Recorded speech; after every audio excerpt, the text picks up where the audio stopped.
Et maintenant une nouvelle question. Les Grecs peuvent-ils, par exemple, vraiment sortir de l'euro pour revenir à leur monnaie historique, le drachme? L'idée a souvent été soulevée ces derniers jours, mais plutôt comme une question de cours. C'est en tout cas celle que défend le professeur d'économie Jean-Jacques Rosa. Il a reçu nos équipes à Sciences Po aujourd'hui même et pense qu'un retour du drachme en Grèce, suivi d'une dévaluation, est sans doute la meilleure solution. Bref, pour ce spécialiste, c'est bien l'euro dont il conviendrait de sortir, et même aussi pour la France. Elisa Coudray, Nicolas Baillargeau. Est-ce que la Grèce doit sortir de la zone euro? Je crois qu'elle n'a pas d'autre solution, car d'une part, les gouvernements européens et le Fonds monétaire lui prêtent de l'argent, mais assorti de conditions, c'est-à-dire pratiquer une politique d'austérité et de réduction des déficits publics. Alors cette politique d'austérité va conduire à ralentir la croissance grecque encore davantage. Et quand la croissance se ralentit, les recettes fiscales diminuent et les demandes de subventions et de dépenses sociales augmentent, ce qui creuse les déficits. Donc il n'y a pas de solution dans cette direction. Et la Grèce va se trouver dans une situation pire, probablement dans quelques mois, qu'elle ne l'est aujourd'hui. Tandis que si elle décide de sortir de la zone euro, de retrouver l'autonomie de son taux de change, à ce moment-là, elle peut pratiquer, et elle doit pratiquer, une dévaluation importante qui lui permettra de relancer ses exportations, donc sa croissance. Pour vous, c'est la seule solution? Je ne vois pas d'autre solution. Quelles seraient les conséquences pour la zone euro? D'autres pays sont dans des situations difficiles, qui ne sont pas aussi graves que celles de la Grèce, mais qui sont du même ordre, comme l'Espagne, le Portugal, peut-être même l'Italie.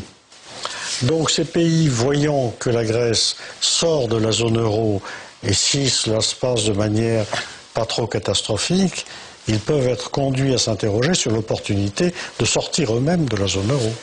Ça veut dire que c'est la mort de la monnaie unique? Pas nécessairement, parce qu'il restera dans la liste des membres actuels de la zone euro des pays qui remplissent les conditions de ce qu'on appelle une zone monétaire optimale, c'est-à-dire qui ont intérêt à avoir une monnaie commune. Et ces pays, en gros, c'est l'Allemagne et certains de ses voisins, probablement l'Autriche, peut-être les Pays-Bas ou éventuellement le Danemark. Personnellement, je crois que la France aurait intérêt à sortir, parce que ça lui rendrait la maîtrise de sa politique monétaire et de son taux de change. Et la performance que nous avons eue dans les 8 ou 10 dernières années n'est pas bonne du tout.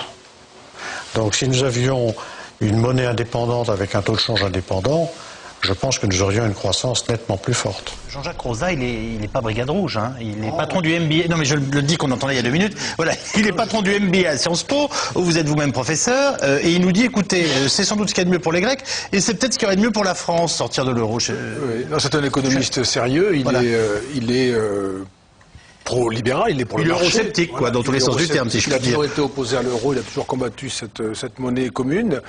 Maintenant, là, c'est vrai qu'on est impressionné par sa proposition à ce moment-là, parce qu'aujourd'hui, dans un tel contexte, que ce soit en Grèce ou en Europe, on a vraiment besoin de multiplier les signes qui, au contraire, assurent qu'il ne faut pas que cela bouge. Ce qu'il faut, c'est qu'on serre les boulons, qu'il y ait de la solidarité, les bons réflexes au bon moment, mais si, devant cette difficulté, on commence à dire on va enlever une pièce, on va enlever un morceau, puis on verra ensuite comment ça marche, alors là, on est sûr d'aller à la dislocation et à la catastrophe.